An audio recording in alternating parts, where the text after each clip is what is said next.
Hello friend, I want to tell you about the Renault Megane car. Renault Megane IV was presented in 2016. Stylistically, it is already a car similar to other latest models of the concern, and many elements known from the larger Talisman have been transferred to the compact. Characteristic are the front headlights, with LED lights in the shape of a tooth, and the rear strip of lights. Quote, "The cabin has only advantages over its predecessor. The interior looks nice, but is less well fitted than the competition. And in rich versions with digital indicators and a large tablet in the middle, it can be charming. Unfortunately, this is where the most controversy lies.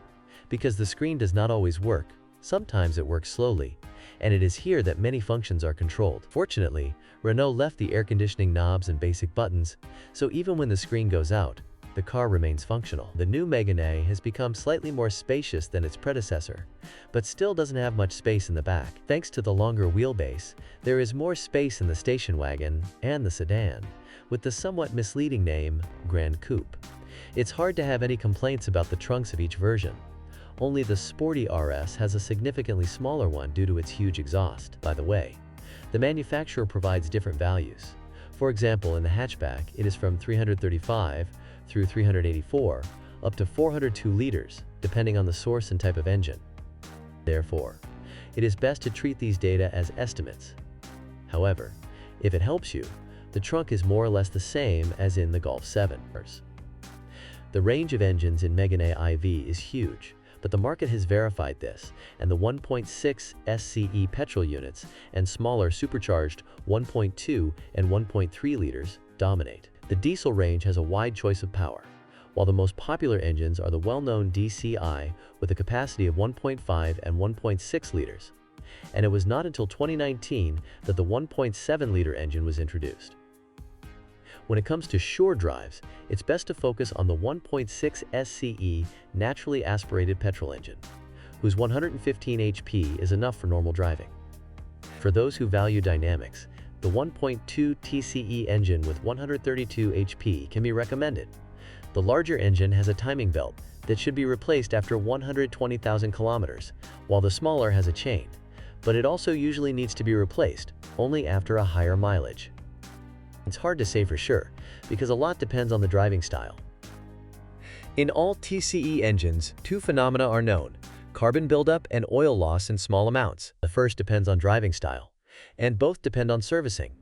The oil in the TCE should be changed every 10–15,000 kilometers, and not every 30,000 as recommended by the manufacturer.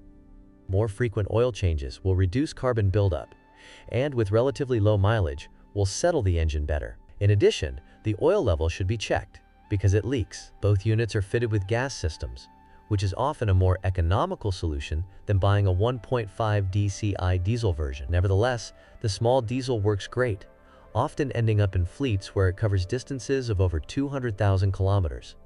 However, if you are planning to buy such a version, I recommend buying it from a private person. The engine is very economical, and its repairs are not as expensive as those of the competition. A slightly more unreliable unit is the 1.6 diesel, which has a timing chain.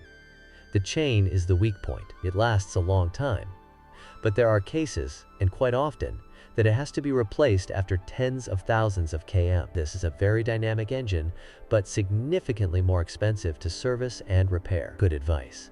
Especially in the case of 1.6 diesels, it is worth keeping the engine at slightly higher revs, at least 1800. It is risky to buy the version with the automatic EDC gearbox, which is not inferior to the competition, but after a longer mileage it will generate higher costs. On the other hand, in the Sporty RS version, the automatic works fantastically, and here it can be recommended regardless of the costs.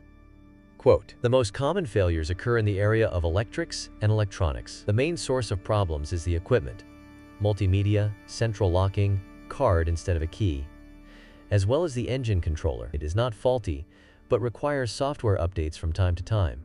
It is especially worth taking copies from the first 2 years of production to an authorized service center to load a new program. The car's suspension is not durable, and the stabilizer links, bearings, and shock absorbers, especially the rear ones, wear out frequently. There have even been free replacements, and some services claim that knocking in the rear suspension is normal. It is worth knowing that the faster Megane versions have a rear-wheel steering system, more complicated than in the previous Laguna, but it does not cause any problems for now. You will recognize such cars by the 4 control plate placed on the B pillar.